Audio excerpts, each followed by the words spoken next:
আজি সদৌ দৰং জিলা ছাত্ৰ সন্থাই অন্তৰ্গত বিভিন্নখন আঞ্চলিক ছাত্ৰ সন্থা শাখা ছাত্ৰ সন্থা তথা দৰং জিলাৰ আমাৰ ছাত্ৰকৰ্মীসকলৰ সহযোগত আজি এই প্ৰতিবাদী কাৰ্যসূচীটো আমি ৰূপায়ণ কৰিলোঁ। আজি এই কাৰ্যসূচীটো আপোনালোক সকলোৰে সহযোগত সফল হৈছে আৰু এই কাৰ্যসূচীটো গোটেইখিনি হাতী গুলি মাৰি হ'বৰ কাৰণে আজি আমাৰ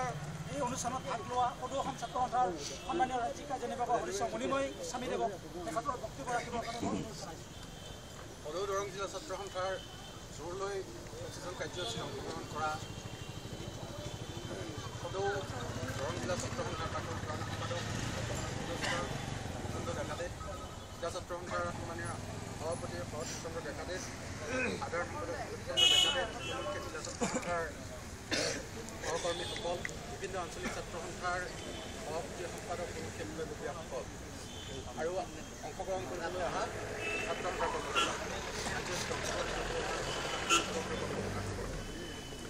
সদৌ অসম ছাত্ৰ সন্থাই দীঘলীয়া দিনৰ পৰা আমি অসমীয়া মানুহৰ খিলঞ্জীয়া মানুহৰ ৰক্ষা কবচৰ কথা কৈ আহিছোঁ। অতি উল্লেখিত বিষয় এটা বিষয় আৰু